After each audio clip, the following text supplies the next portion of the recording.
Sebelum ceritanya dimulai, silahkan tulis di kolom komentar dari daerah mana saja teman-teman yang menonton cerita ini. Jangan lupa like dan subscribe agar channel ini bisa semakin berkembang dan bisa mempersembahkan cerita yang lebih menarik lagi. Aroma semur daging yang kaya rempah menyambut Nadia begitu ia melangkah keluar dari dapur, membawa nampan berisi es buah sebagai hidangan penutup. Ruang makan di rumah Ibu Sulis, mertuanya, sudah ramai oleh gelak tawa. Di sekeliling meja makan yang besar dan memanjang, seluruh keluarga besar dari pihak suaminya, Damar, telah berkumpul. Ada paman dan bibi Damar, para sepupunya, bahkan beberapa keponakan yang masih kecil berlarian di sudut ruangan.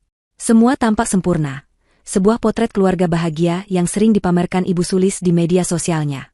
Nadia tersenyum, senyum yang telah ia latih selama bertahun-tahun untuk menutupi riak di hatinya. Ia meletakkan nampan di meja dan mulai menuangkan es buah ke dalam gelas-gelas kosong. Wah, Nadia memang paling bisa diandalkan. Lihat, semua hidangan ini dia yang masak sendirian. Calon menantu idaman sekali. Puji salah seorang bibi Damar, yang Nadia tahu di belakangnya sering menyebutnya sebagai perempuan desa yang beruntung. Nadia hanya mengangguk sopan, menerima pujian palsu itu sebagai bagian dari ritual makan malam bulanan ini. Damar, yang duduk di kepala meja, tampak puas dengan pujian yang ditujukan untuk istrinya. Baginya, pujian untuk Nadia adalah pujian untuk seleranya dalam memilih pasangan. Ia mengangkat dagu sedikit, seolah berkata, "Lihat, istriku memang hebat." Nadia kembali duduk di kursinya, di samping Damar. Ia menyendok sedikit nasi dan menatap sekelilingnya. Wajah-wajah yang tersenyum padanya, tawa yang terdengar renyah, semua terasa seperti sebuah pertunjukan sandiwara besar dan ia adalah salah satu aktrisnya. Selama 5 tahun pernikahannya, ia telah belajar membaca topeng setiap orang di ruangan ini. Ia tahu senyum mana yang tulus dan mana yang menyembunyikan duri. Malam ini, ia merasakan duri-duri itu lebih tajam dari biasanya. Ibu Sulis, yang duduk di seberang Damar, menatapnya dengan sorot mata yang aneh, seolah sedang menilai mangsa sebelum menerkam. "Semurnya enak sekali, Nat," kata Damar sambil menambah nasi untuk kedua kalinya. "Bumbunya pas, persis seperti masakan ibu." "Tentu saja, kan resepnya dari ibu," sahut Nadia lembut. "Tapi entah kenapa, sepertinya ada yang kurang pas malam ini," Damar melanjutkan, meletakkan sendoknya dengan sedikit hentakan. Suasana yang tadinya riuh mendadak menjadi lebih senyap. Beberapa obrolan terhenti. "Sama seperti caramu mengatur jadwalku kemarin. Berantakan." Nadia mengerutkan kening. "Jadwal yang mana, Mas?" "Jadwal pertemuanku dengan Pak Tirtayasa. Kamu bilang pertemuannya diundur ke jam 3 sore, kan? Ternyata tidak ada perubahan sama sekali. Aku datang terlambat 1 jam dan hampir kehilangan proyek besar. Apa itu caramu mendukung suami?" Suara Damar mulai meninggi, tidak lagi terdengar seperti kritik biasa, melainkan sebuah tuduhan. Nadia menarik napas dalam-dalam, mencoba menjaga ketenangannya. Ia tahu persis jadwal yang dimaksud. "Bukan begitu, Mas. Sekretaris Pak Tirtayasa sendiri yang meneleponku pagi itu. Beliau bilang Pak Tirta ada urusan mendadak dan meminta jadwal diubah. Aku punya rekaman panggilannya kalau Mas tidak percaya. Aku sudah mencoba menelepon Mas, tapi ponsel Mas tidak aktif seharian." Penjelasan logis itu rupanya tidak diterima. Wajah Damar mengeras. "Alasan? Selalu saja ada alasan. Kamu ini istri atau bukan? Seharusnya kamu bisa mencari cara lain. Datangi kantorku. Kirim pesan ke asistenku. Kenapa kamu begitu teledor? Apa karena kamu terlalu sibuk mengurusi perusahaan rintisanmu itu sampai lupa tugas utamamu sebagai istri?" Tuduhan itu terasa seperti tamparan. Perusahaan yang Damar sebut, rintisan, itu adalah sumber utama kekayaan mereka. Perusahaan teknologi yang Nadia bangun dari nol, jauh sebelum ia mengenal Damar. Justru dari keuntungan perusahaan itulah Damar bisa hidup mewah dan membiayai gaya hidup keluarganya yang selangit. Tapi di depan keluarganya, Damar selalu memosisikan Nadia seolah-olah hanya seorang istri yang diberi kesibukan kecil agar tidak bosan di rumah. "Mas, itu tidak adil," balas Nadia, suaranya mulai bergetar, bukan karena takut, tapi karena amarah yang coba ia tahan. "Aku sudah melakukan tugasku. Aku tidak teledor. Mungkin ada miskomunikasi di pihak mereka." "Membantah? Sekarang kamu sudah berani membantah suamimu di depan semua orang?" Damar menggebrak meja. Gelas-gelas bergetar, dan beberapa keponakan kecil yang bermain di sudut ruangan terlonjak kaget lalu menangis. Keheningan yang mencekam menyelimuti meja makan. Semua mata kini tertuju pada mereka berdua. Nadia menatap suaminya, Pria yang pernah ia cintai, yang kini terlihat seperti orang asing yang penuh kebencian. Ia melihat kilat aneh di mata Damar, sebuah kepuasan, seolah inilah momen yang ia tunggu-tunggu. Di seberang meja, Ibu Sulis tidak berusaha menenangkan putranya. Sebaliknya, ia menyeringai tipis, seolah menikmati pertunjukan. "Aku sudah tidak tahan lagi," teriak Damar, suaranya menggema di seluruh ruangan. Ia berdiri dari kursinya, menunjuk lurus ke wajah Nadia. "Aku sudah muak dengan pembangkanganmu. Aku muak dengan sikap sok pintarmu. Aku muak dengan semuanya. Dengar semua, detik ini juga, di hadapan kalian sebagai saksi, aku jatuhkan talak 3 kepadamu." Dunia seakan berhenti berputar. Kata-kata itu, tajam dan final, menggantung di udara seperti vonis mati. Para paman dan bibi memasang ekspresi terkejut yang berlebihan, beberapa di antara mereka bahkan menutup mulut dengan tangan, seolah tidak percaya dengan apa yang baru saja mereka dengar. Namun, mata mereka tidak bisa berbohong. Ada kilatan rasa ingin tahu dan kepuasan di sana. Di tengah keheningan yang menyakitkan itu, sebuah suara tawa meledak. Tawa yang serak, keras, dan penuh kemenangan. Itu adalah suara Ibu Sulis. Ia ikut berdiri, menepuk tangannya seolah baru saja menyaksikan adegan terbaik dalam sebuah drama. "Bagus, Damar, bagus. Akhirnya kamu sadar juga, Nak," katanya, tawanya masih tersisa di napasnya. Ia berjalan mendekat, tatapannya menghujam Nadia yang masih duduk membeku. "Rasain, akhirnya anakku bebas dari beban sepertimu. Sekarang kamu jadi janda. Makanya jadi istri itu yang berguna sedikit. Jangan hanya jadi benalu yang bisanya cuma membantah suami.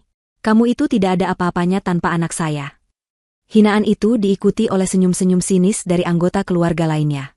Mereka tidak lagi berpura-pura. Topeng mereka telah lepas. Mereka semua adalah bagian dari konspirasi ini. Mereka semua tahu malam ini akan berakhir seperti ini. Mereka datang untuk menyaksikan kejatuhan Nadia. Nadia merasakan jantungnya berdebar kencang, bukan karena sakit hati atau kesedihan. Tidak ada setetes pun air mata yang ingin keluar. Perasaan yang muncul justru aneh.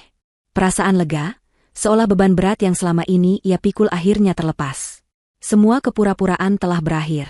Semua sandiwara telah usai. Ia menatap wajah-wajah penuh cemooh di sekelilingnya, dari Ibu Sulis yang congkak, Damar yang arogan, hingga para ipar dan sepupu yang oportunis. Lalu, di tengah keterkejutan semua orang yang menunggunya menangis dan memohon, Nadia melakukan sesuatu yang tidak terduga. Ia perlahan mengangkat sudut bibirnya. Sebuah senyum tipis, dingin, dan penuh arti terukir di wajahnya. Senyum seseorang yang bukan saja sudah tahu akhir dari cerita ini, tapi juga sudah menulis babak selanjutnya. Senyum itu membuat tawa Ibu Sulis seketika berhenti. Senyum misterius Nadia menjadi pusat perhatian. Atmosfer di ruang makan yang tadinya tegang karena drama perceraian, kini berubah menjadi canggung dan penuh tanda tanya. Damar, yang mengharapkan tangisan dan penyesalan, justru mendapati dirinya ditatap dengan sorot mata yang tenang dan senyuman yang seolah mengejek kemenangannya. Ia merasa ada yang salah. Ini bukan reaksi seorang istri yang baru saja dicampakan dan dihina di depan umum. "Kenapa kamu tersenyum? Apa ini lucu bagimu?" bentak Damar, mencoba mengembalikan kendali atas situasi. "Lucu sekali," jawab Nadia, suaranya terdengar jernih dan stabil, sama sekali tidak menunjukkan tanda-tanda kehancuran. "Melihat kalian semua berakting dengan sangat buruk." Ibu Sulis maju selangkah, wajahnya merah padam karena marah. "Jaga ucapanmu, perempuan tidak tahu diri. Kamu sudah kami usir, masih berani kurang ajar." Nadia mengabaikan mertuanya. Pandangannya tetap tertuju pada Damar. "Jadi, ini rencananya? Membuat drama kecil, menyalahkanku atas sesuatu yang tidak aku lakukan, lalu menjatuhkan talak di depan semua orang agar kalian terlihat seperti pihak yang tersakiti." Sebelum Damar sempat menjawab, pintu depan rumah terbuka. Langkah kaki yang anggun terdengar mendekat. Seorang wanita muda, cantik, dengan gaun merah menyala yang memeluk tubuhnya dengan sempurna, melangkah masuk ke ruang makan. Wajahnya dipoles riasan tebal dan senyumnya terlihat congkak. Ia berjalan lurus ke arah Damar dan tanpa ragu bergelayut manja di lengannya, seolah itu adalah hal paling wajar di dunia. Wanita itu adalah Sandra. "Sayang, akhirnya selesai juga dramanya," bisik Sandra cukup keras agar semua orang bisa mendengarnya. Ia melirik Nadia dari atas ke bawah dengan tatapan meremehkan. "Aku menunggu di mobil dari tadi, lama sekali." Kehadiran Sandra adalah pukulan terakhir yang mereka pikir akan menghancurkan Nadia. Kini semua kartu telah terbuka. Perselingkuhan Damar, yang selama ini coba Nadia abaikan demi menjaga keutuhan rumah tangganya, kini dipamerkan dengan bangga. Ibu Sulis segera merangkul Sandra dengan penuh kasih sayang, seolah Sandra adalah pahlawan yang datang untuk menyelamatkan. Ini baru menantu idaman ibu. Cantik, penurut, dan tahu cara menyenangkan hati suami. Bukan seperti benalu yang itu, katanya sambil menunjuk Nadia dengan dagunya. Damar, merasa di atas angin dengan dukungan penuh dari ibu dan kekasih barunya, menatap Nadia dengan angkuh. Wajahnya memancarkan kemenangan mutlak. Lihat, Nadia, inilah penggantimu. Seseorang yang tahu posisinya. Kami akan menikah begitu urusan perceraian kita selesai. Oh, dan soal perusahaanmu itu. Damar tertawa kecil, tawa yang dibuat-buat. Ah, lebih tepatnya, perusahaanku sekarang. Terima kasih, ya, sudah bekerja keras membangunnya untukku. Semua asetnya, semua keuntungannya, sekarang menjadi milikku. Anggap saja itu sebagai ganti rugi karena aku sudah membuang 5 tahun hidupku bersamamu. Keluarga besar yang lain mulai ikut bersuara, melontarkan komentar-komentar pedas yang mendukung Damar. Mereka berbicara tentang bagaimana Nadia tidak pernah benar-benar pantas untuk Damar, bagaimana ia terlalu ambisius, dan bagaimana sekarang Damar akhirnya akan bahagia dengan wanita yang sepadan. Mereka semua berkerumun di sekitar Damar dan Sandra, membentuk sebuah kelompok yang solid, meninggalkan Nadia sendirian di kursinya, terisolasi. Mereka sedang merayakan kemenangan mereka di atas puing-puing hidupnya. Namun, puing-puing itu tidak ada. Nadia, yang mereka harapkan akan menangis meraung-raung, justru melakukan hal yang lebih mengejutkan dari sebelumnya. Ia tertawa. Bukan tawa kecil atau senyum sinis, melainkan tawa lepas yang menggema, lebih keras dan lebih tulus daripada tawa kemenangan Ibu Sulis tadi. Tawa itu begitu tak terduga, begitu tidak pada tempatnya, hingga semua cemoohan dan bisik-bisik langsung berhenti. Semua mata kembali tertuju padanya, kali ini dengan ekspresi bingung dan sedikit ngeri. Perusahaanmu? Ulang Nadia setelah tawanya mereda, menyeka setitik air mata di sudut matanya yang keluar bukan karena sedih, tapi karena terlalu geli. Apa kamu yakin sudah membaca semua dokumennya dengan benar, Damar? Nada suaranya berubah, dari lembut menjadi dingin menusuk.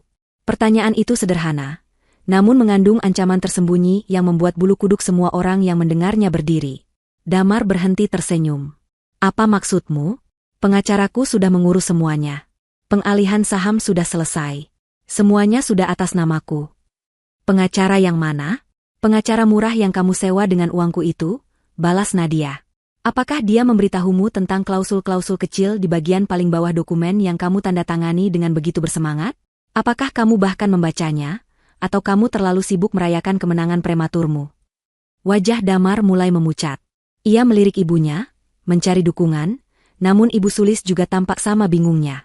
Mereka telah merencanakan ini selama berbulan-bulan, memastikan setiap langkah berjalan mulus. Mereka yakin telah menang. Tapi ketenangan dan pertanyaan tajam dari Nadia mulai meruntuhkan kepercayaan diri mereka. Ada sesuatu yang mereka lewatkan. Sesuatu yang sangat besar. Ini semua hanya gertakanmu saja, desis Ibu Sulis, mencoba terdengar yakin. Kamu sudah tidak punya apa-apa lagi. Kamu hanya mencoba menakut-nakuti kami. Nadia menatap mertuanya itu dengan tatapan kasihan. Ibu, selalu begitu meremehkanku. Ibu pikir aku ini sama bodohnya dengan anak kesayangan ibu. Nadia kemudian mengalihkan perhatiannya dari mereka semua. Ia meraih tas tangannya yang tergeletak di kursi sebelahnya. Dengan gerakan yang tenang dan elegan, ia mengeluarkan ponselnya. Jari jemarinya menari di atas layar, mengabaikan tatapan-tatapan tajam yang mengarah padanya. Hanya pertunjukan kecil yang membosankan, gumam Nadia pada dirinya sendiri, cukup keras agar orang-orang di dekatnya bisa mendengar. Ia menemukan sebuah kontak di teleponnya dan menekan tombol panggil. Ia menyalakan pengeras suara, membiarkan nada sambung terdengar di keheningan ruang makan itu. Panggilan itu dijawab pada dering kedua. Halo, selamat malam, Nyonya Nadia. Suara seorang pria yang berat dan profesional terdengar dari pengeras suara. Selamat malam, Pak Agung, sapa Nadia. Suaranya tetap tenang. Saya harap saya tidak mengganggu waktu istirahat Anda. Tidak sama sekali, Nyonya. Ada yang bisa saya bantu. Damar dan Ibu Sulis saling pandang. Pak Agung? Mereka kenal nama itu. Pak Agung adalah salah satu pengacara korporat paling disegani dan paling mahal di negeri ini. Pengacara yang pernah ingin mereka sewa, namun biayanya terlalu tinggi. Apa urusan Nadia dengannya? Pak Agung, silakan datang ke alamat yang sudah saya kirimkan tadi. Datang sekarang, perintah Nadia. Dan tolong, bawa semua hadiah yang sudah kita siapkan untuk keluarga Tuan Damar. Sepertinya mereka sudah tidak sabar untuk membukanya. Pesta sesungguhnya baru akan dimulai. Perintah Nadia kepada Pak Agung melalui telepon terdengar, seperti dentuman lonceng di tengah keheningan yang mencekam. Nama besar sang pengacara dan nada bicara Nadia yang penuh otoritas menciptakan riak kegelisahan di antara keluarga Damar. Wajah-wajah yang tadinya penuh cemooh kini dipenuhi kebingungan dan kecurigaan. Damar menatap Nadia, mencoba mencari tanda-tanda kebohongan atau gertakan, namun yang ia temukan hanyalah ketenangan yang solid seperti batu karang. Pak Agung, pengacara hebat itu, cibir salah seorang paman Damar, mencoba memecah ketegangan dengan tawa yang dipaksakan. Jangan bercanda, Nadia. Mana mungkin kamu bisa membayarnya? Kamu pikir kami akan percaya dengan gertakan murahan seperti ini? Sandra, yang masih bergelayut di lengan Damar, ikut menimpali dengan nada sinis. Benar. Paling-paling itu hanya pengacara kelas tri yang namanya kebetulan sama. Dia pasti putus asa. Damar seolah mendapatkan kembali sedikit keberaniannya dari ucapan mereka. Ia menegakkan tubuhnya. Hentikan sandiwaramu, Nadia. Tidak akan ada pengacara yang datang. Kamu sudah kalah. Akui saja kekalahanmu dan pergi dari sini dengan tenang sebelum kami memanggil satpam untuk menyeretmu keluar. Nadia tidak menjawab. Ia hanya mematikan panggilan teleponnya, meletakkan ponsel itu di atas meja dengan pelan, lalu menyilangkan lengannya di dada. Ia bersandar di kursinya, tatapannya menyapu satu persatu wajah di ruangan itu, seolah sedang menghafal ekspresi mereka untuk kenang-kenangan. Ia menunggu. Keheningan kembali merayap, kali ini terasa lebih berat dan menyesakkan. Setiap detik yang berlalu terasa seperti 1 jam.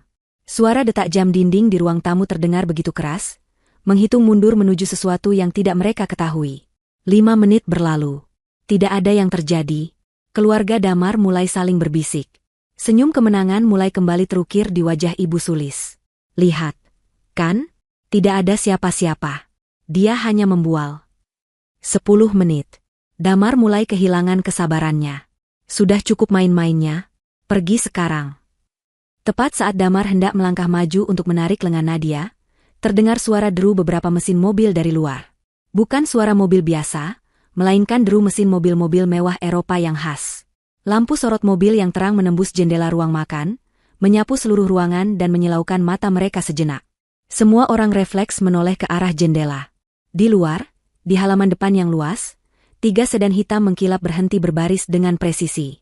Pintu-pintu mobil terbuka serentak, dan beberapa pria berjas gelap keluar dari mobil kedua dan ketiga, membentuk barisan rapi.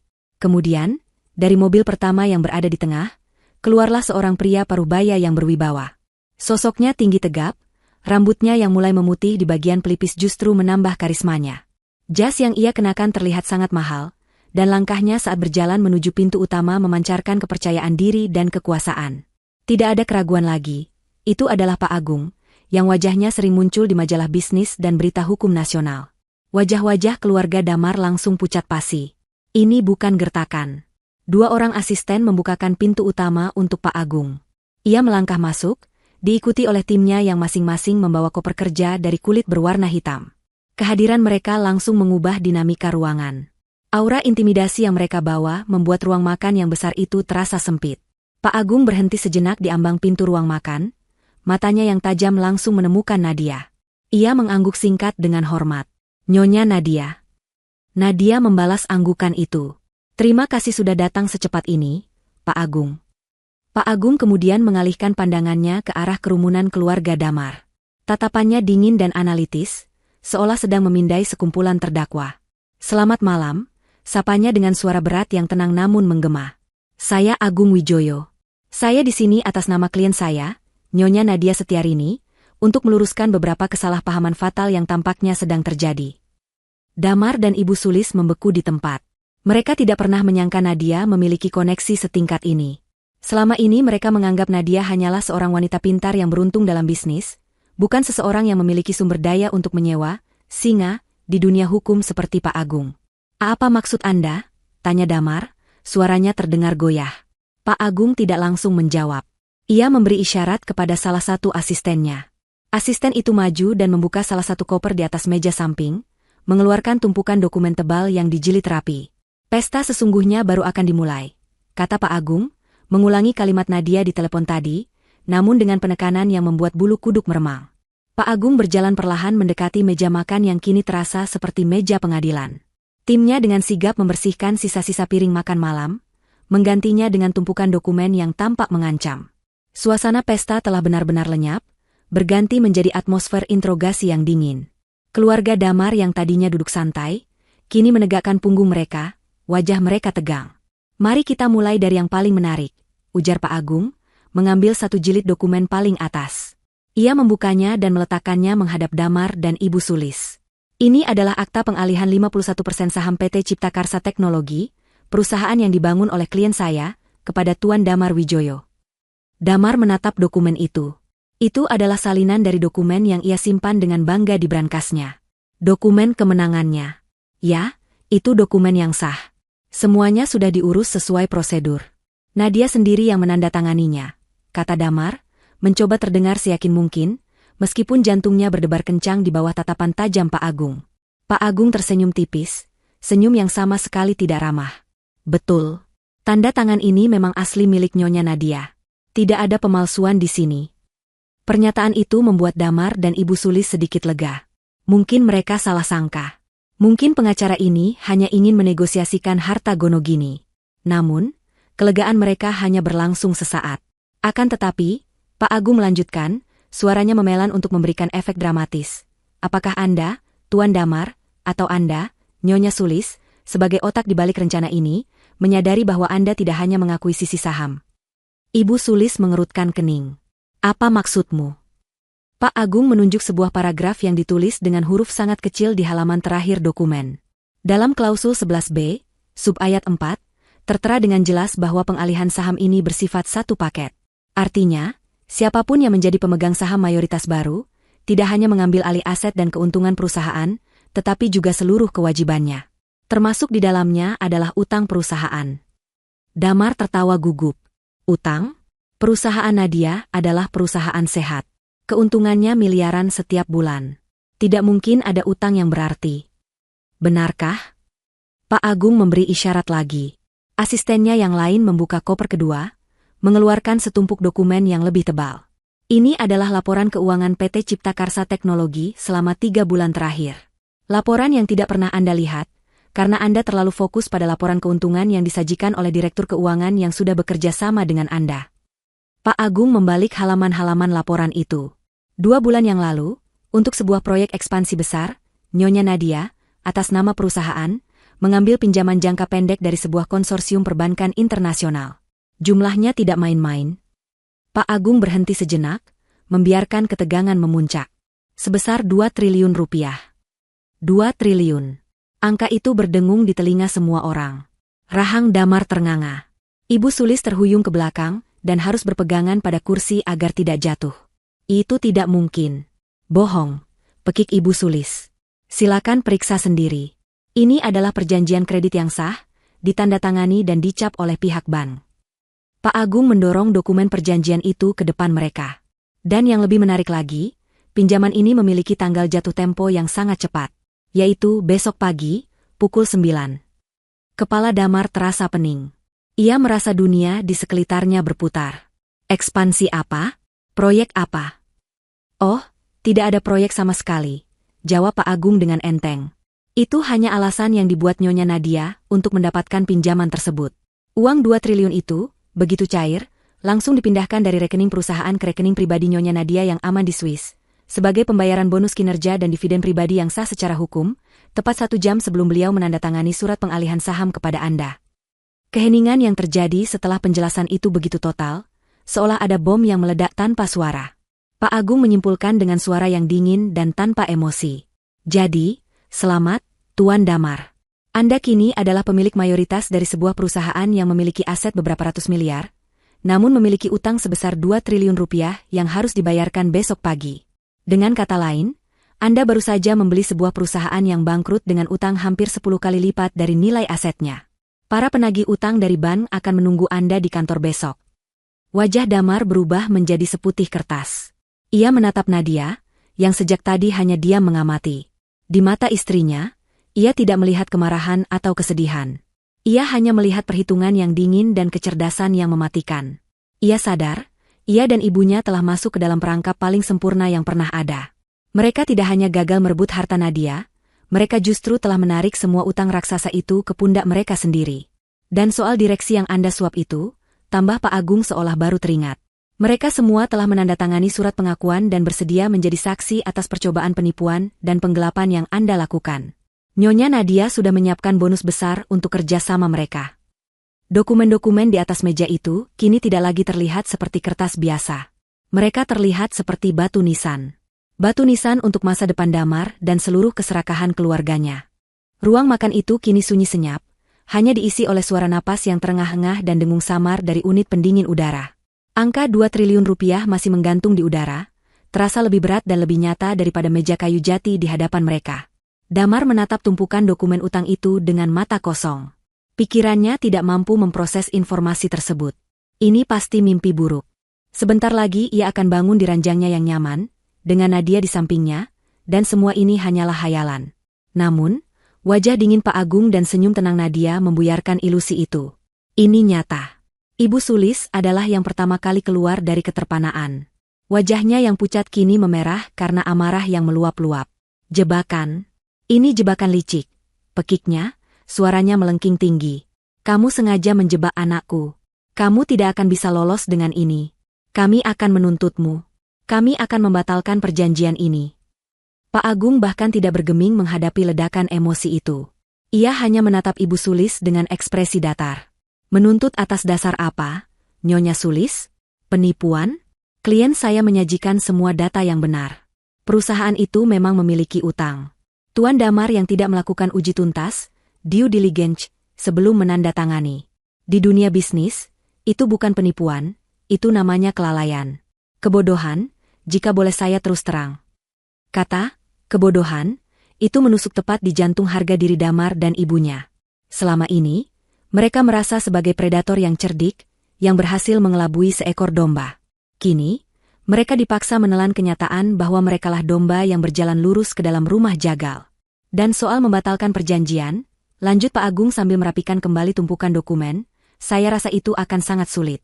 Perjanjiannya dibuat di hadapan notaris, dengan meterai yang cukup, dan ditandatangani oleh Tuan Damar dalam keadaan sadar sepenuhnya. Secara hukum, perjanjian ini kedap air. Damar akhirnya menemukan suaranya, meskipun terdengar serak dan lemah. Tapi, aset perusahaan. Nilainya masih sangat besar. Kantor, peralatan, semua paten dan produk. Disinilah Pak Agung menampilkan senyumnya yang paling mematikan. Ah, Anda mengungkit soal aset. Saya senang Anda bertanya. Ia memberi isyarat lagi pada timnya. Sebuah koper ketiga dan terakhir dibuka. Isinya bukan lagi dokumen kertas, melainkan sebuah laptop dan proyektor portabel. Dalam sekejap, timnya telah menyiapkan proyektor itu, mengarahkannya ke dinding putih yang kosong di ujung ruangan. Sebuah bagan organisasi yang rumit muncul di dinding. Tolong perhatikan baik-baik, kata Pak Agung. Kini suaranya terdengar seperti seorang dosen yang sedang menjelaskan teori kompleks kepada mahasiswa yang lamban. 6 bulan yang lalu, ketika klien saya pertama kali mencium adanya niat tidak baik dari Anda berdua, beliau mulai melakukan manuver korporasi yang sangat brilian. Pak Agung menunjuk sebuah kotak di puncak bagan itu. Nyonya Nadia mendirikan sebuah entitas bisnis baru, sebuah holding company yang terdaftar di Singapura, dengan nama NS Perkasa Holding. NS adalah inisial dari namanya, Nadia Setiarini. Ia kemudian menunjuk ke kotak di bawahnya, yang bertuliskan PT Cipta Karsa Teknologi. Perusahaan yang Anda akuisisi, Tuan Damar, hanyalah ini. Sebuah cangkang. Cangkang, bisik Damar. Tepat sekali. Bayangkan sebuah kelapa. Anda berhasil merebut sabut dan batoknya, tapi isinya, santan dan daging buahnya yang paling berharga, sudah dipindahkan ke tempat lain. Pak Agung menjelaskan dengan sabar. Selama 5 bulan terakhir, secara bertahap dan sepenuhnya legal, Nyonya Nadia telah memindahkan semua aset vital dari PT Cipta Karsa Teknologi ke NS Perkasa Holding. Apa saja aset vital itu? Layar proyektor berganti, menampilkan daftar panjang. Pertama, seluruh hak kekayaan intelektual. Kode sumber untuk semua perangkat lunak. Paten untuk semua teknologi yang dikembangkan, semua merek dagang. Semuanya kini dimiliki oleh NS Perkasa Holding.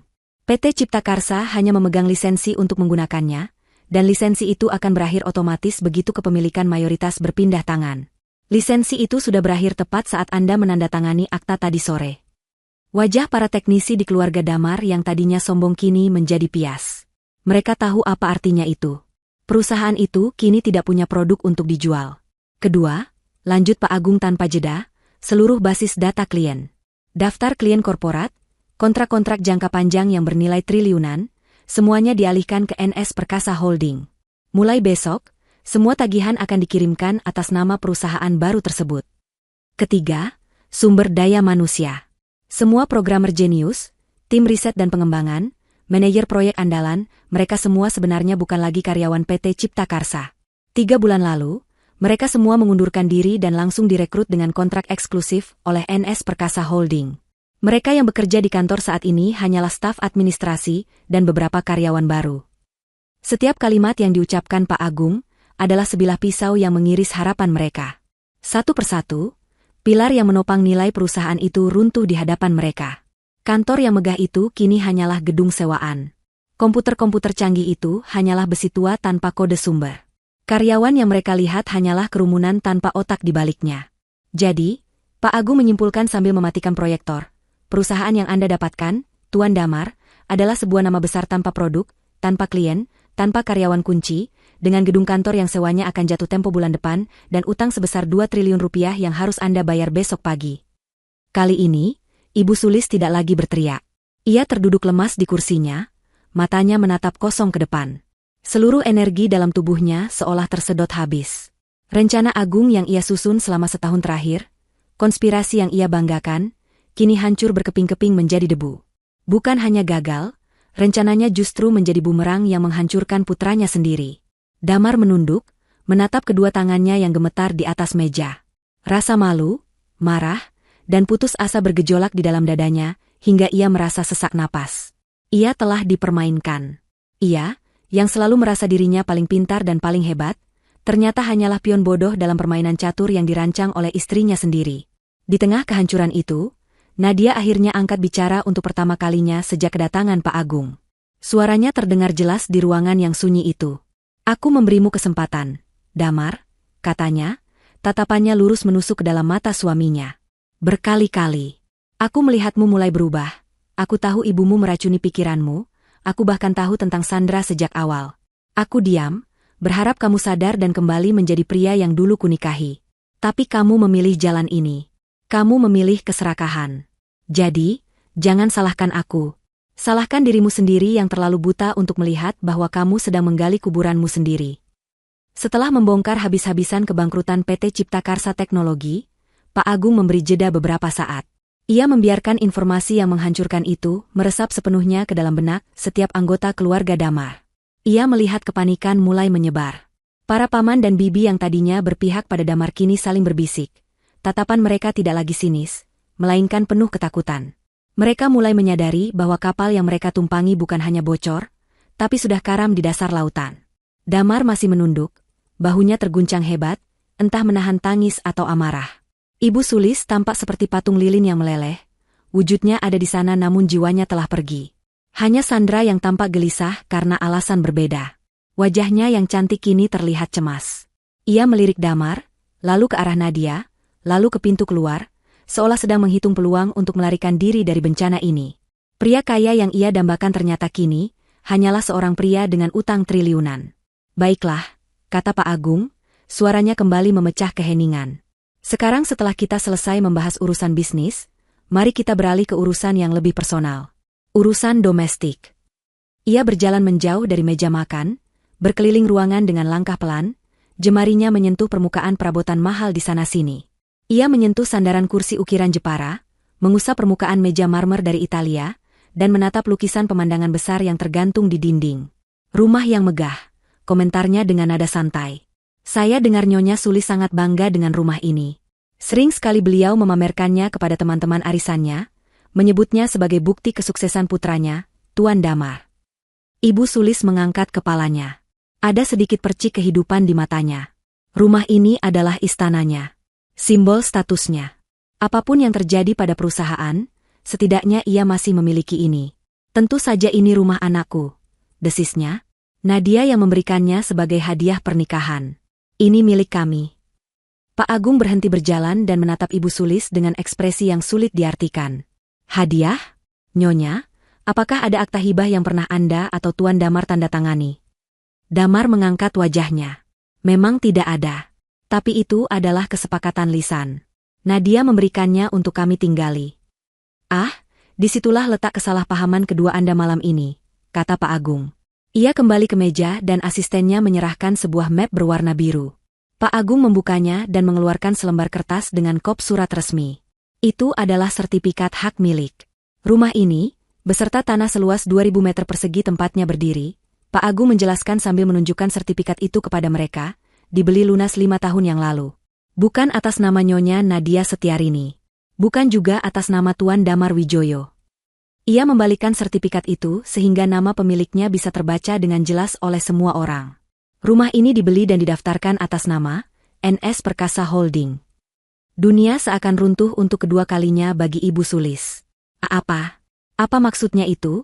Tanyanya dengan suara bergetar. Maksudnya sangat sederhana, jawab Pak Agung dengan sabar. Rumah ini adalah aset perusahaan. Perusahaan milik Nyonya Nadia sepenuhnya. Anda dan keluarga Anda tidak pernah memilikinya. Anda bahkan bukan penyewa. Status hukum Anda di sini, Nyonya Sulis, Tuan Damar, dan semua yang tinggal di bawah atap ini, adalah penumpang. Anda diizinkan tinggal di sini atas kebaikan hati pemiliknya. Dan kebaikan hati itu, saya khawatir, sudah berakhir malam ini. Pak Agung lalu meletakkan beberapa lembar sertifikat lain di atas meja, menyebarnya seperti kartu remi. Ini adalah sertifikat apartemen mewah di pusat kota yang ditempati oleh Nona Dinda, adik Tuan Damar. Juga atas nama NS Perkasa Holding. Seorang wanita muda di sudut ruangan terkesiap ngeri. Yang ini, sertifikat ruko 3 lantai di kawasan bisnis yang dijadikan butik oleh Nyonya Ranti, ipar Tuan Damar. Milik NS Perkasa Holding. Wanita lain di samping suaminya memegang dadanya, wajahnya pucat. Dan yang ini, dan yang ini. Pak Agung terus meletakkan sertifikat demi sertifikat. Villa di puncak, rumah di kota lain untuk orang tua dari salah seorang sepupu. Semuanya ternyata adalah aset perusahaan Nadia. Kini, kepanikan itu meledak menjadi kekacauan. Aliansi keluarga itu pecah seketika. Mereka tidak lagi melihat Nadia sebagai musuh bersama. Musuh mereka sekarang adalah Damar dan Ibu Sulis, yang keserakahannya telah menyeret mereka semua ke dalam jurang kehancuran. Jadi selama ini kami tinggal di rumah Nadia, pekik adik Damar, Dinda. Kenapa kamu tidak pernah bilang, Mas? Kamu bilang Mas yang membelikannya untukku. Butikku. Butik itu adalah hidupku. Jerit sang ipar, Ranti. Damar, Sulis, apa yang telah kalian lakukan? Ruangan itu kini penuh dengan tuduhan dan saling menyalahkan. Damar dan Ibu Sulis kini menjadi target kemarahan seluruh keluarga mereka sendiri. Mereka benar-benar sendirian. Di tengah kekacauan itu, Pak Agung mengangkat tangannya, meminta perhatian. Ajaibnya, semua orang langsung diam. Mohon tenang, katanya dengan nada berwibawa. Klien saya, Nyonya Nadia, adalah orang yang murah hati. Beliau tidak akan mengambil properti-properti itu. Ada secercah harapan di mata beberapa anggota keluarga. Dengan segera, lanjut Pak Agung. Beliau akan memberikan waktu 1 bulan bagi Anda semua yang menempati properti tersebut untuk mengosongkannya. Anggap saja itu sebagai pesangon. Harapan itu langsung padam, digantikan oleh keputusasaan. Pak Agung kemudian kembali memfokuskan perhatiannya pada Damar dan Ibu Sulis. Ia menatap mereka dengan tatapan dingin, lalu mengucapkan kalimat yang menjadi paku terakhir bagi peti mati mereka. Adapun untuk rumah ini, peraturannya sedikit berbeda. Mengingat apa yang telah terjadi malam ini, toleransi sudah tidak ada lagi. Ia menatap berkeliling ke setiap sudut istana palsu itu. Dengan kata lain, ujar Pak Agung, suaranya tenang namun setiap katanya terasa seperti sabetan pedang, Anda semua saat ini adalah tamu tak diundang di rumah Nyonya Nadia. Kalimat terakhir Pak Agung, Anda semua saat ini adalah tamu tak diundang di rumah Nyonya Nadia. Terasa lebih dingin daripada hembusan pendingin udara di ruangan itu. Status mereka yang tadinya adalah keluarga terhormat, pemilik istana megah, kini dalam sekejap direduksi menjadi segerombolan penumpang liar. Kekacauan yang sempat meledak karena perebutan properti kini, mereda menjadi gumaman putus asa. Mereka menatap Damar dan Ibu Sulis bukan lagi dengan amarah, melainkan dengan tatapan jijik. Keduanya adalah arsitek dari malapetaka ini. Di tengah suasana yang beku itu, Pak Agung melirik jam tangan mewahnya. Baiklah, waktu sudah semakin malam. Ada satu urusan administratif terakhir yang perlu kita selesaikan malam ini, sebelum klien saya bisa beristirahat dengan tenang di rumahnya sendiri. Satu urusan terakhir. Kata-kata itu terdengar mengerikan. Apalagi yang tersisa untuk diambil? Mereka sudah kehilangan perusahaan, terjerat utang triliunan, dan kini status kepemilikan rumah mereka pun terancam. Sebagian dari mereka berpikir, tidak mungkin ada yang lebih buruk dari ini. Mereka salah besar. Pak Agung mengeluarkan ponselnya, sama sekali tidak memedulikan tatapan puluhan pasang mata yang mengawasinya dengan cemas. Ia menekan sebuah nomor. "Halo, Bima? Posisi di mana?" tanyanya dengan nada santai. "Bagus. Semuanya sudah siap? Sesuai instruksi yang saya berikan tadi sore?" "Baik, tunggu komando dari saya. 5 menit lagi." Ia menutup telepon dan memasukkan kembali ponselnya ke saku jas. Ia kemudian berjalan ke arah jendela besar yang menghadap ke halaman depan dan garasi yang luas, lalu menyibakkan gordennya sedikit. Seolah-olah ia sedang memeriksa cuaca, padahal ia sedang memeriksa barisan Algojo yang sudah siaga di luar gerbang. "Nyonya Sulis," panggil Pak Agung tanpa menoleh. "Selama ini Anda dikenal di lingkungan sosialita sebagai wanita yang memiliki selera tinggi, terutama dalam hal otomotif. Mercedes S-Class berwarna perak yang biasa Anda gunakan untuk pergi ke arisan dan pamer ke teman-teman Anda, itu mobil yang sangat nyaman, bukan?" Ibu Sulis menelan ludah. Mobil itu adalah salah satu simbol kebanggaan terbesarnya. Hadiah dari Damar saat ulang tahunnya yang ke-50. Setidaknya, itu yang ia kira. "Lalu Tuan Damar," lanjut Pak Agung, kini menoleh dan menatap langsung pada Damar yang wajahnya sudah seperti mayat hidup. "Porsche 911 berwarna biru metalik. Mobil impian setiap pria. Kecepatannya, suaranya yang menggelegar, pasti sangat membanggakan saat Anda mengendarainya di jalanan, membuat semua orang menoleh. Benar, kan?" Damar tidak menjawab. Mobil itu adalah perwujudan egonya. Setiap kali ia merasa kalah hebat dari Nadia dalam bisnis, ia akan memacu mobil itu di jalan tol, dan deru mesinnya seolah membisikkan bahwa dialah sang pemenang.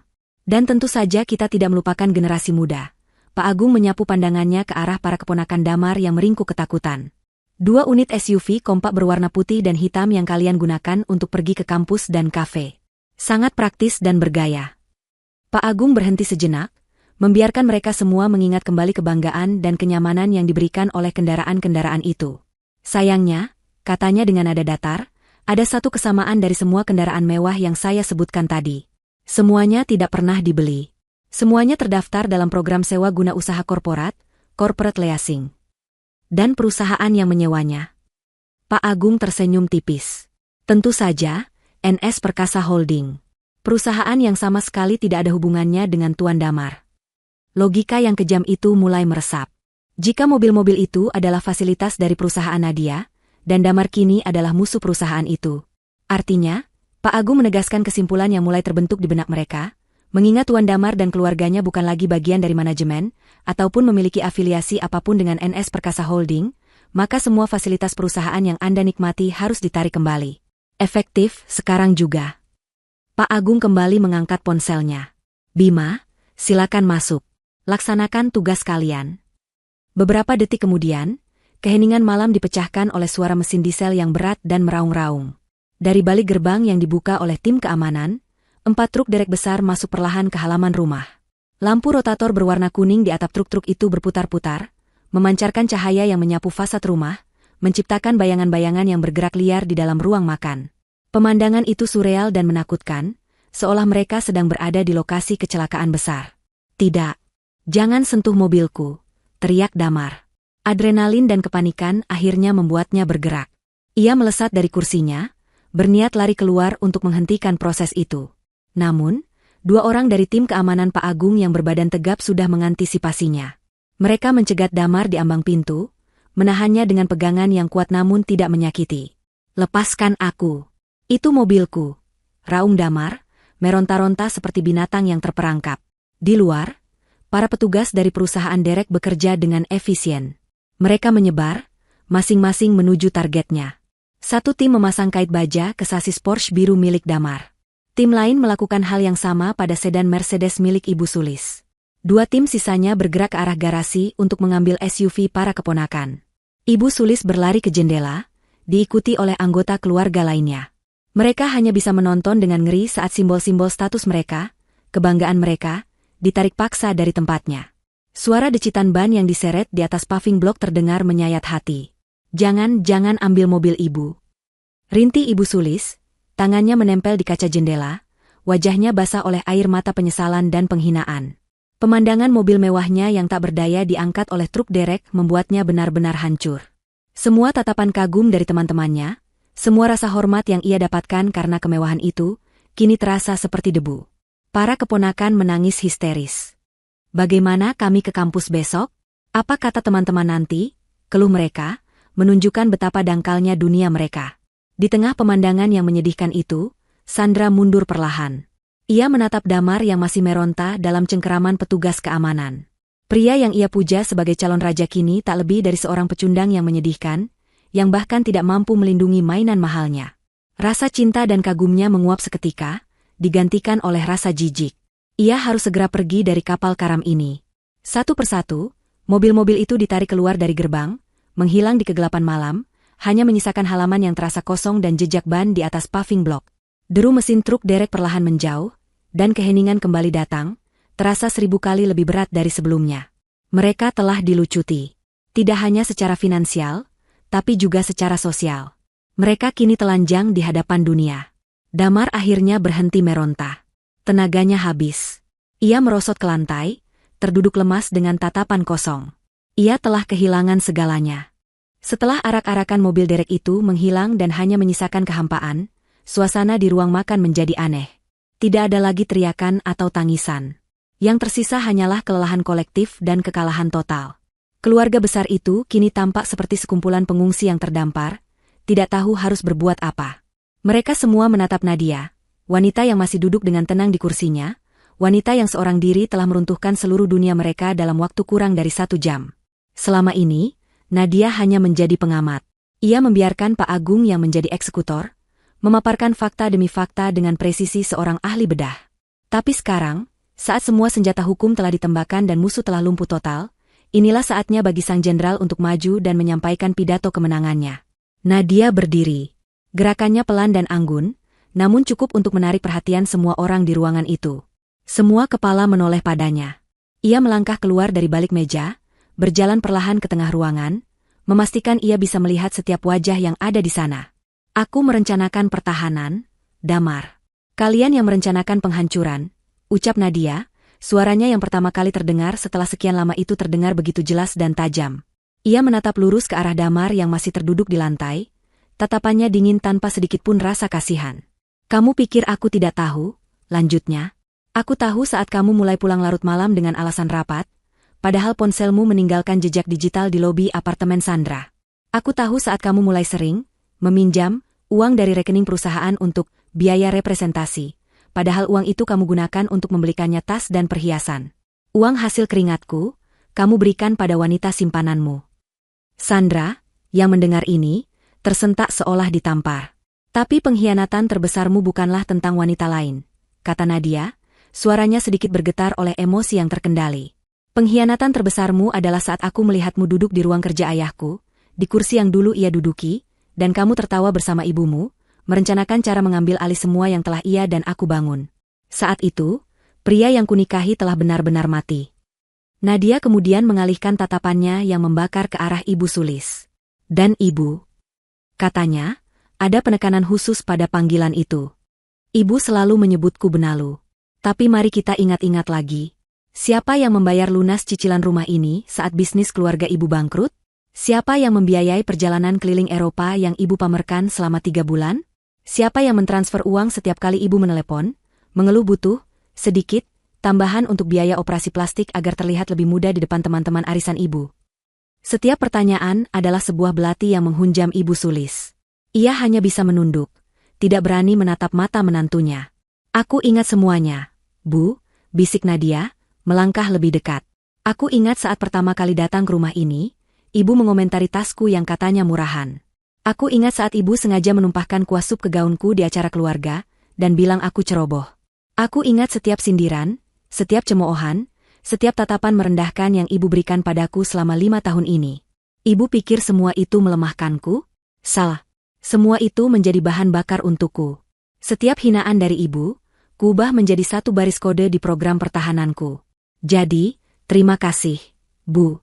Tanpa kekejaman Ibu, mungkin aku tidak akan seteliti ini dalam mempersiapkan segalanya. Nadia berhenti sejenak, lalu menatap sekilas pada Sandra yang berusaha bersembunyi di belakang kerumunan. Dan untuk Anda, katanya dengan nada meremehkan.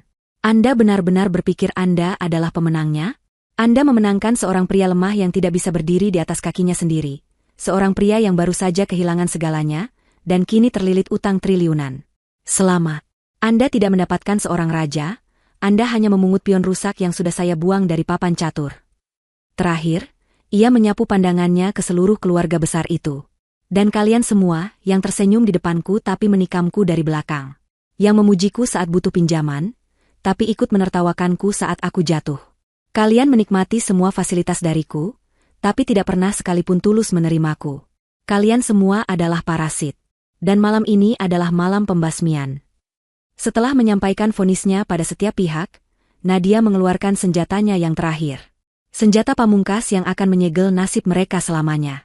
Ia mengambil tablet dari tangan asisten Pak Agung. Kalian mungkin berpikir ini adalah kata-kataku melawan kata-kata kalian. Mungkin kalian akan mencoba memutarbalikkan cerita di luar sana, membuatku terlihat seperti istri jahat yang kejam, kata Nadia. Karena itu, aku sudah menyiapkan bukti kecil. Ia menekan tombol play. Layar tablet itu terhubung ke proyektor, dan dinding yang tadi menampilkan bagan perusahaan kini menampilkan rekaman video. Itu adalah rekaman dari kamera tersembunyi, dengan sudut pengambilan gambar dari sebuah rak buku.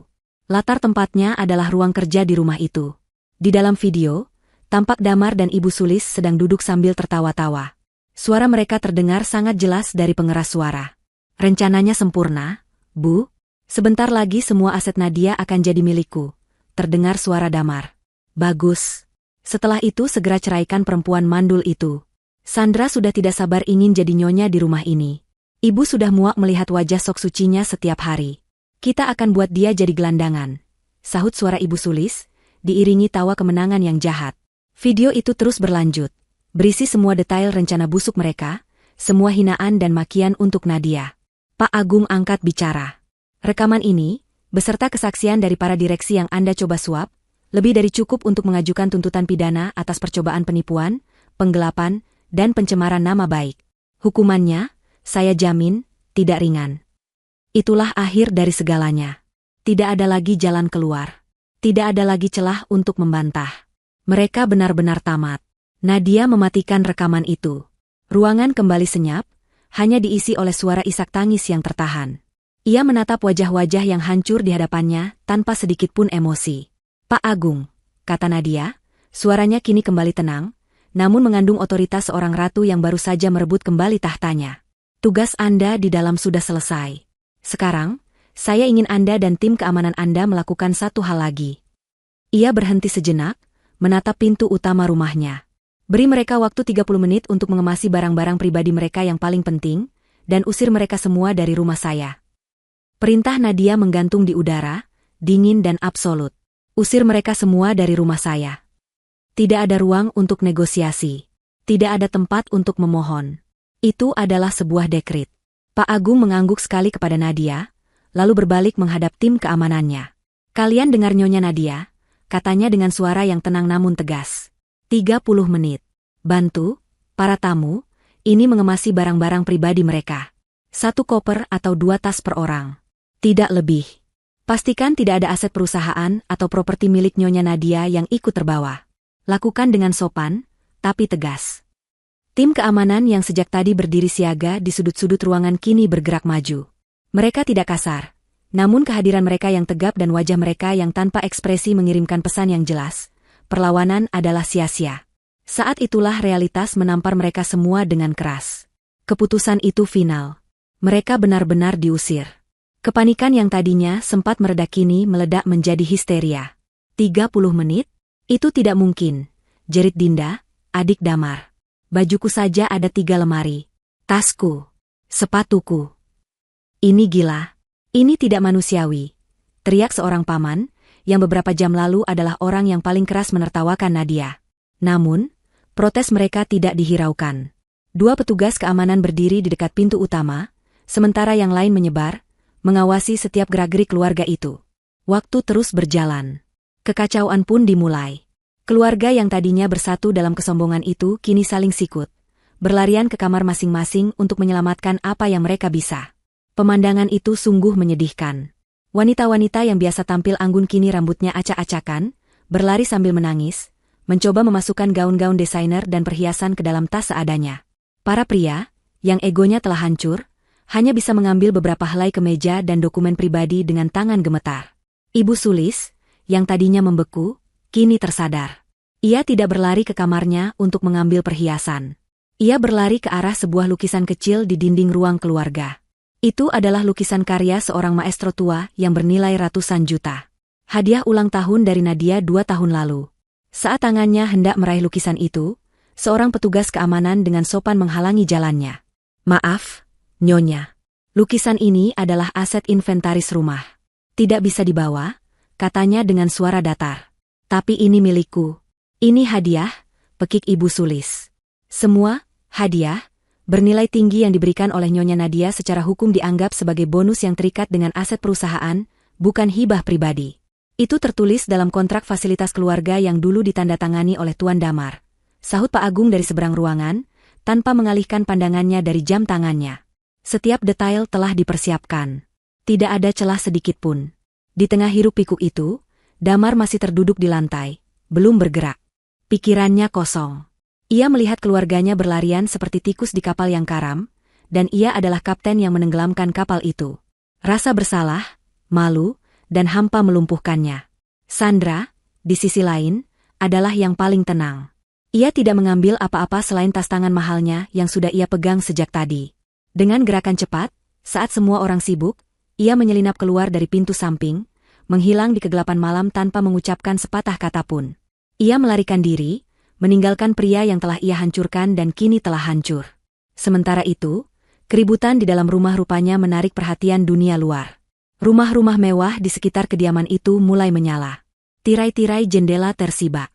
Beberapa tetangga yang penasaran bahkan keluar ke balkon mereka, berpura-pura menikmati udara malam, padahal mata mereka tertuju lurus ke rumah di seberang jalan. Mereka melihat mobil-mobil derek yang tadi pergi, melihat tim keamanan berjas hitam yang menjaga gerbang, dan kini mereka mendengar suara teriakan dan tangisan. Kabar akan menyebar seperti api liar di lingkungan elit itu. Keluarga Wijoyo yang terpandang, diusir dari rumah mereka sendiri di tengah malam. Penghinaan ini lebih menyakitkan daripada kehilangan uang. Waktu 30 menit terasa begitu cepat. Pak Agung melihat jamnya. Waktu habis. Tim keamanan pun mulai menggiring mereka semua keluar, baik yang sudah selesai berkemas maupun yang belum. Tangisan dan protes kini bercampur dengan permohonan. Mereka diseret keluar dari surga mereka, kembali ke dunia nyata dengan cara yang paling brutal. Mereka semua berkumpul di halaman depan, di bawah sorotan lampu taman, dengan tas dan koper seadanya di samping mereka.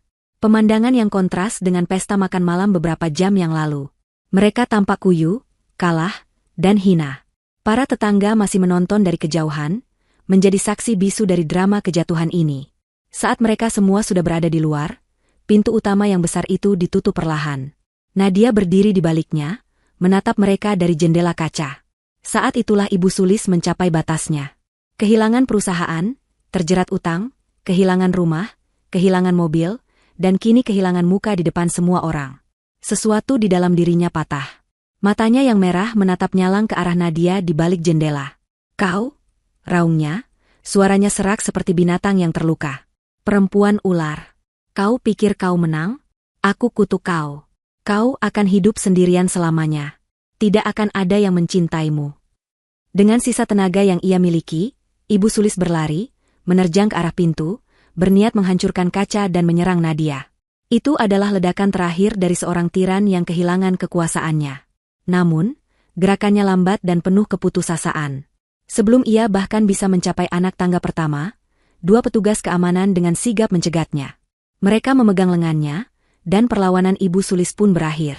Ia meronta-ronta, namun cengkeraman mereka terlalu kuat. Ia kini tak lebih dari seorang wanita tua yang histeris dan tak berdaya. Nadia, dari balik jendela, hanya menatap pemandangan itu tanpa berkedip. Wajahnya tidak menunjukkan rasa takut, marah, atau bahkan puas. Hanya kekosongan. Kutukan dan amukan Ibu Sulis tidak lagi bisa menyentuhnya. Wanita di hadapannya itu sudah bukan siapa-siapa lagi baginya. Gerbang utama yang tinggi menjulang itu akhirnya ditutup dengan suara dentuman pelan, menyegel nasib mereka. Di luar gerbang, di bawah cahaya lampu jalan yang redup, berdiri keluarga besar Damar, kini terusir dan tanpa tujuan. Mereka mulai saling berteriak, saling menyalahkan atas malapetaka yang menimpa. Damar hanya berdiri diam di tengah mereka, seorang raja yang telah kehilangan kerajaannya, dikelilingi oleh puing-puing keluarganya yang hancur. Di dalam rumah, keheningan terasa begitu pekat setelah suara-suara sumbang itu menghilang. Nadia masih berdiri di dekat jendela, menatap gerbang yang tertutup rapat. Pak Agung mendekatinya dengan langkah pelan. Semuanya sudah selesai, Nyonya Nadia, katanya dengan nada hormat. Tim saya akan berjaga di luar sampai besok pagi untuk memastikan tidak ada gangguan. Nadia berbalik.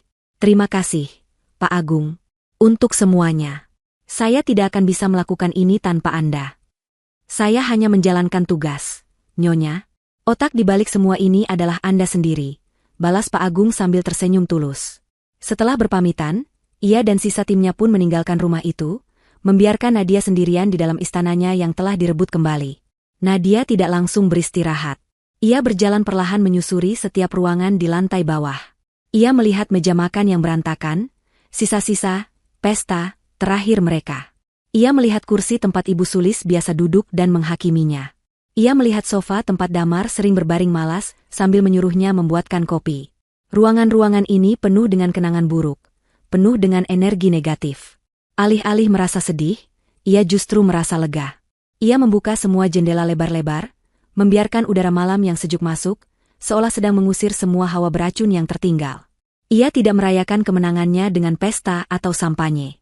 Kemenangannya adalah keheningan ini, kedamaian ini, kebebasan untuk bernapas lega di rumahnya sendiri.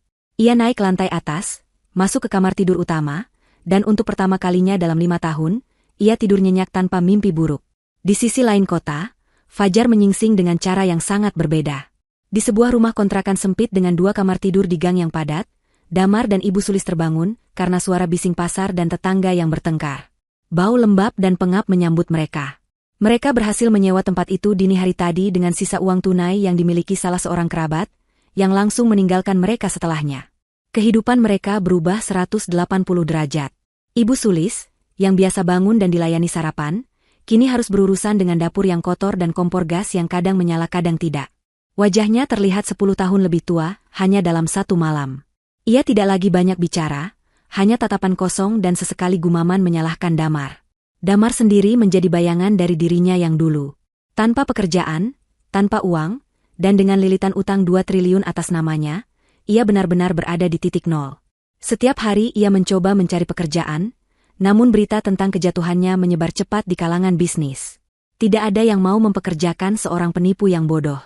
Ia harus menjual satu-satunya barang berharga yang tersisa, jam tangan pemberian ayahnya, hanya untuk makan selama beberapa minggu. Pertengkaran hebat dengan ibunya menjadi menu sehari-hari. Mereka terperangkap dalam neraka kemiskinan dan penyesalan yang mereka ciptakan sendiri. Beberapa bulan berlalu. Kehidupan terus berjalan. Suatu sore, Nadia duduk di ruang kerjanya yang kini terasa lapang dan terang. Di dinding, tergantung fotonya bersama mendiang ayahnya, tersenyum bahagia. Perusahaannya, NS Perkasa Holding, berkembang pesat. Ia baru saja menandatangani kesepakatan kerjasama besar dengan sebuah perusahaan multinasional. Ia berhasil, lebih berhasil dari yang pernah ia bayangkan. Namun, bukan itu yang membuatnya tersenyum hari ini. Di hadapannya, di atas meja, tergeletak sebuah proposal. Proposal untuk mendirikan sebuah yayasan dan rumah aman bernama Rumah Harapan Setiarini. Sebuah tempat untuk membantu, memberdayakan, dan memberikan perlindungan hukum bagi para wanita korban kekerasan dalam rumah tangga dan penipuan ekonomi.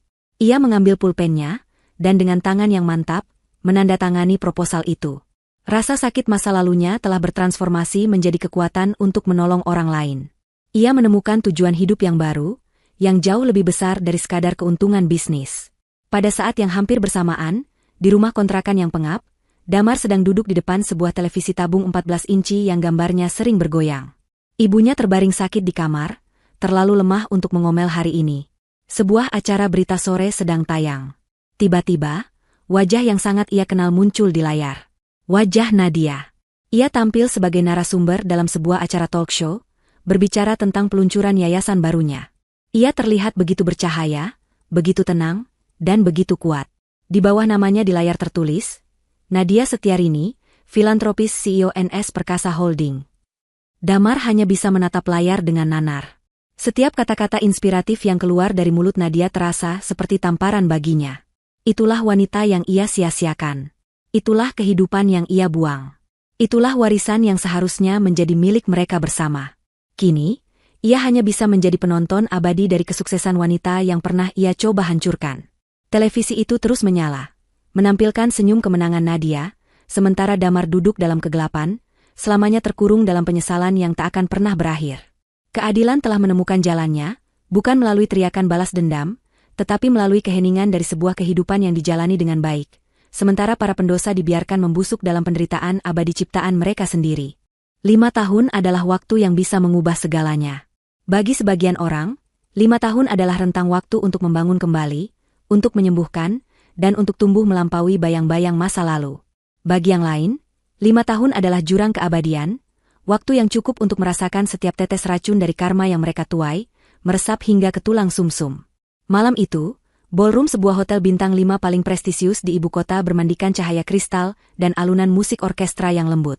Ratusan tamu penting, pejabat pemerintah, duta besar negara sahabat, para CEO dari berbagai industri, dan aktivis sosial, berkumpul untuk acara malam amal tahunan kelima yang diselenggarakan oleh Yayasan Rumah Harapan Setiarini. Di tengah kerumunan itu, berdiri sang pendiri, Nadia Setiarini. Waktu telah begitu baik padanya. Di usianya yang kini memasuki pertengahan 30-an, ia memancarkan aura ketenangan dan kepercayaan diri yang tak tergoyahkan. Gaun malam berwarna biru safir yang ia kenakan tampak sederhana namun elegan, menonjolkan pesonanya yang matang. Tidak ada lagi jejak kerapuhan atau kesedihan di matanya. Yang ada hanyalah sorot mata yang jernih, penuh welas asih, dan dihiasi oleh kebijaksanaan yang didapat dari badai yang telah ia lewati. Di sisinya berdiri seorang pria jangkung yang tampak serasi, Aditya Rahman. Seorang arsitek ternama yang mendedikasikan sebagian besar waktunya untuk merancang dan membangun rumah-rumah aman bagi yayasan secara pro bono. Hubungan mereka bukan lagi rahasia.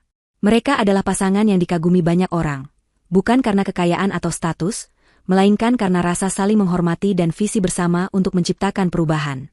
Aditya menatap Nadia bukan dengan tatapan kepemilikan seperti yang dulu Damar lakukan, melainkan dengan tatapan penuh kekaguman pada seorang partner yang setara.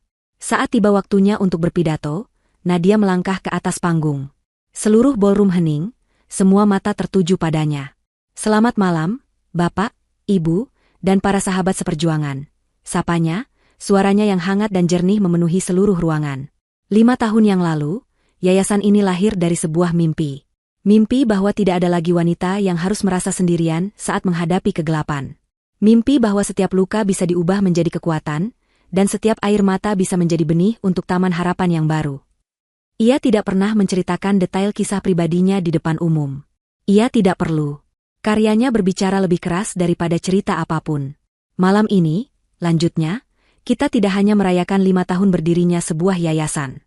Kita merayakan 5 tahun dari ribuan kehidupan yang telah kita sentuh. Kita merayakan keberanian para ibu yang berhasil lepas dari siklus kekerasan, kemandirian para wanita yang membangun kembali bisnis mereka dari nol, dan senyum anak-anak yang kini bisa tidur nyenyak tanpa rasa takut. Tepuk tangan membahana. Nadia tersenyum, senyum yang tulus dari lubuk hatinya. Di tengah gemuruh tepuk tangan itu, pikirannya sejenak melayang. Ia teringat malam yang dingin 5 tahun lalu, di sebuah meja makan yang penuh dengan wajah-wajah penuh kepalsuan dan kebencian. Ia teringat rasa sakit dan pengkhianatan. Namun, anehnya, tidak ada lagi rasa pahit yang tersisa. Kenangan itu kini terasa seperti menonton film lama tentang orang lain. Ia telah menang, bukan pada malam saat ia mengusir mereka, tetapi pada setiap pagi selama 5 tahun ini saat ia bangun dan memilih untuk menjadi lebih baik, lebih kuat, dan lebih berbelas kasih. Kemenangan sejatinya adalah kedamaian yang ia rasakan saat ini. Di belahan lain kota yang sama, di bawah terik matahari yang menyengat, seorang pria kurus dengan kulit legam terbakar sedang mengaduk campuran semen dan pasir di dalam sebuah gerobak dorong. Wajahnya tirus, tatapannya seringkali kosong, dan rambutnya yang kusam dipenuhi debu bangunan. Tangannya yang dulu terbiasa memegang pulpen mahal dan setir mobil sport kini kapalan dan penuh luka gores. Pria itu adalah Damar. Kejatuhannya begitu cepat dan begitu total. Setelah diusir, utang 2 triliun itu menjadi vonis mati bagi reputasinya. Dinyatakan bangkrut oleh pengadilan, namanya masuk daftar hitam di seluruh lembaga keuangan. Tidak ada perusahaan yang mau menerimanya, bahkan untuk posisi paling rendah sekalipun. Teman-teman sosialitanya menghilang bak ditelan bumi. Satu-satunya pekerjaan yang bisa ia dapatkan adalah menjadi kuli bangunan, pekerjaan kasar yang mengandalkan otot, sesuatu yang tidak pernah ia latih seumur hidupnya. Setiap hari adalah siksaan yang sama. Ia bangun sebelum fajar di kamar kos sempit berukuran 3x3 meter, makan nasi bungkus murah, lalu berangkat ke proyek. Ia bekerja di bawah perintah mandor yang sering memakinya, mengangkat beban berat, dan menerima upah harian yang hanya cukup untuk menyambung hidup. Siang itu, saat istirahat, ia duduk di bawah naungan sebatang pohon, menyantap makan siangnya. Beberapa kuli lain berkumpul di dekatnya, menonton berita dari ponsel salah seorang dari mereka. Tiba-tiba, wajah Nadia muncul di layar ponsel yang kecil itu, sedang diwawancarai tentang acara malam amalnya. Wah, hebat sekali ya, Bu Nadia ini. Sudah cantik, kaya raya, baik hati pula, komentar salah seorang kuli. Iya, aku dengar dulu suaminya jahat sekali, selingkuh dan mau merebut hartanya. Tapi sekarang suaminya itu jadi gelandangan, kena karma, sahut yang lain. Damar menundukkan kepalanya dalam-dalam, berharap wajahnya yang kotor oleh debu membuatnya tidak dikenali. Setiap kata pujian untuk Nadia terasa seperti sabetan cemeti di punggungnya. Ia tidak lagi marah. Amarahnya telah lama padam, terkikis oleh kelelahan dan keputusasaan. Yang tersisa hanyalah penyesalan yang tak bertepi. Di malam-malam yang sunyi di kamar kosnya, ia sering terjaga, dihantui oleh bagaimana jika. Bagaimana jika ia tidak mendengarkan bisikan racun ibunya? Bagaimana jika ia menghargai wanita cerdas dan tulus yang ada di sisinya? Bagaimana jika ia memilih cinta daripada keserakahan? Pertanyaan-pertanyaan itu tidak memiliki jawaban, hanya menyisakan lubang hitam di dalam jiwanya. Ia kini adalah arwah gentayangan yang terperangkap dalam neraka penyesalannya, dipaksa untuk menyaksikan dari kejauhan, surga yang pernah ia miliki dan ia hancurkan dengan tangannya sendiri. Di sebuah panti jompo milik pemerintah di pinggiran kota, seorang wanita tua duduk sendirian di kursi rodanya, menghadap ke jendela yang berdebu. Wanita itu adalah Ibu Sulis. Setelah hidup menggelandang selama beberapa bulan, stres dan depresi memicu serangan stroke ringan yang melumpuhkan sebagian sisi tubuhnya. Damar, yang sudah tidak memiliki apa-apa, dengan berat hati menyerahkannya ke panti jompo. Kondisinya adalah cerminan dari jiwanya, pahit dan lumpuh. Ia menghabiskan hari-harinya dengan mengomel dan mengutuk. Ia mengutuk Damar yang jarang menjenguknya, mengutuk para perawat yang dianggapnya tidak becus, dan di atas segalanya, ia mengutuk Nadia. Nama Nadia menjadi racun yang selalu keluar dari bibirnya. Para penghuni panti lainnya menghindarinya. Ia menjadi sosok yang terisolasi, persis seperti perlakuan yang pernah ia berikan pada Nadia dulu. Keluarga besarnya yang lain, mereka telah lama menghilang. Dinda, adiknya Damar, harus menjual apartemen pemberian Nadia, yang ternyata masih atas nama Nadia dan hanya dipinjamkan, dan kini bekerja sebagai staf administrasi biasa. Ranti, iparnya, butiknya bangkrut dan kini menjadi ibu rumah tangga biasa di sebuah rumah sederhana. Mereka semua memutuskan hubungan dengan Damar dan Ibu Sulis, menyalahkan keduanya sebagai sumber dari segala kemalangan mereka. Keluarga yang dulu disatukan oleh uang, kini tercerai-berai saat uang itu lenyap. Suatu hari, seorang relawan muda membawakan majalah bekas untuk para penghuni panti. Di sampul majalah itu, terpampang foto Nadia dan Aditya yang sedang tersenyum bahagia, dengan judul utama, Pasangan Filantropis Menginspirasi Bangsa. Ketika majalah itu sampai ke tangan Ibu Sulis, matanya yang kusam menyala dengan kebencian. Dengan tangannya yang masih berfungsi, ia merobek-robek sampul majalah itu menjadi serpihan-serpihan kecil. Namun, tindakannya itu tidak memberikan kepuasan, hanya menampakkan betapa tak berdayanya ia. Ia bisa merobek fotonya, tapi ia tidak akan pernah bisa merobek kenyataan.